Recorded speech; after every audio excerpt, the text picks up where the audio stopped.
Romantic love story. मेरा नाम अनिल है। वैसे देखा जाए तो मैं बहुत शांत स्वभाव का हूँ, जिसे प्रकृति की सुंदरता से बहुत लगाव है। मेरे घर से थोड़ी ही दूर एक पार्क है जहाँ शाम के वक्त काफ़ी भीड़ रहती है। एक दिन मैं भी शाम के वक्त टहलते हुए उस पार्क में चला गया।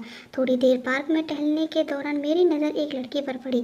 देखने से तो वो लड़की काफ़ी परेशान लग रही थी। मैंने सोचा शायद उसकी कोई प्रॉब्लम होगी और फिर मैं पार्क में टहलने लगा। थोड़ी देर बाद वह लड़की वहाँ से चली गई, लेकिन जहाँ वह बैठी थी वहाँ पर एक छोटा सा हैंड पर्स था। मैं वहाँ पर गया और उस पर्स को देखा तो उसमें कुछ पैसे और डॉक्यूमेंट्स थे। मैं उस पर्स को लेकर पार्क में उस लड़की को ढूंढने लगा, लेकिन मुझे वह नहीं मिली। फिर मैं उस पर्स को लेकर अपने घर आ गया। घर आकर मैं उसके पर्स से उसका आइडेंटिटी कार्ड निकाला। ये आईडी कार्ड उसके ऑफिस का था, जिसमें रीता नाम लिखा था। मैं अगली सुबह उसके ऑफिस गया और उसके बारे में एक वर्कर से पूछा तो उसने बताया कि रीता तो पिछले एक सप्ताह से ऑफिस नहीं आ रही है। मैंने उस वर्कर से रीता के घर का एड्रेस पूछा तो उसने बताया कि यहाँ से 7 किलोमीटर की दूरी पे एमके कॉलोनी है, वहीं पे वह रहती है। फिर मैं ऑफिस से सीधा उस एमके कॉलोनी में चला गया। वहाँ जाने के बाद मैंने एक गार्ड से रीता के बारे में पूछा तो उसने बताया कि रीता मैम पिछली वाली अपार्टमेंट में फ्लैट नंबर 17 में रहती है। मैं फ्लैट नंबर 17 के पास गया और डोर बेल बजाई। थोड़ी देर में रीता ने डोर खोला तो मैंने देखा कि उसके मुंह में ब्रश है और ब्रश करते हुए उसने मुझसे इशारे में पूछा क्या बात है, तो तुरंत मैंने और कहा कि कल शाम को आपका ये पर्स पार्क में छूट गया था। पर्स देखकर वह काफ़ी खुश हुई और क्योंकि वह ब्रश कर रही थी तो उसने मुंह इशारे में ही अंदर बैठने को कहा।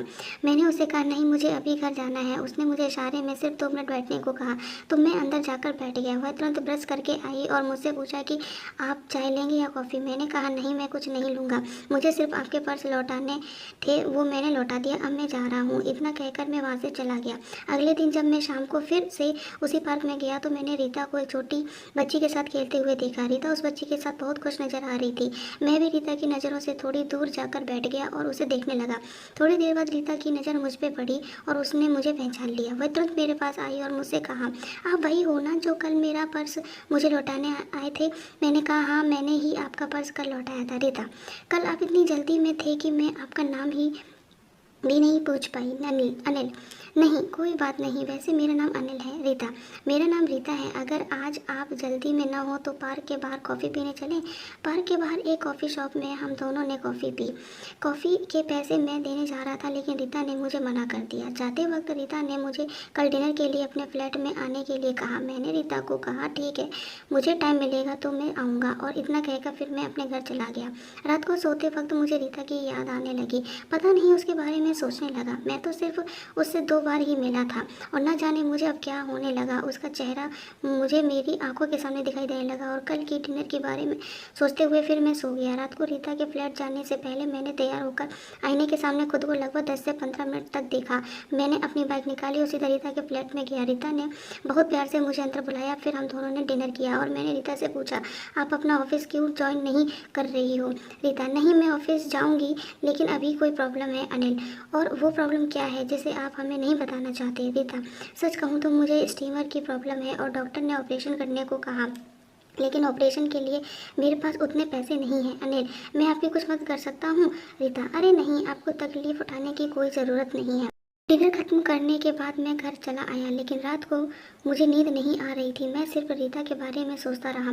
बहुत सोचने के बाद फिर मैंने तय किया कि मैं रीता की मदद ज़रूर करूँगा। अगले दिन मैं रीता के फ्लैट में गया और उसे अपने साथ लेकर जाने को कहा, लेकिन वो मना करने लगी। मैंने रीता को कहा, मैं तुम्हें ऐसे तकलीफ में नहीं देख सकता। तुम्हें ऐसे देखता हूँ तो मुझे तकलीफ होती है। सच कहूँ तो मुझे तुमसे प्यार हो गया है। ये मेरी बात सुनकर रीता रोने लगी और उसने मुझसे कहा, अनिल, तुम मुझे पहले दिन से ही अच्छे लगने लगे। तुम्हारी ईमानदारी और मासूमियत मेरे दिल को छू गई। मैंने रीता के ऑपरेशन कराने का सारा जिम्मा लिया और उसको एक अच्छे अस्पताल ले गया। वहाँ पे रीता का ऑपरेशन सफलतापूर्वक हो गया। अब हम दोनों ने साथ रहने का फैसला कर लिया।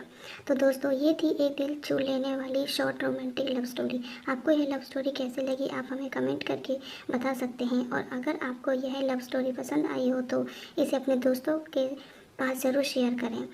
धन्यवाद।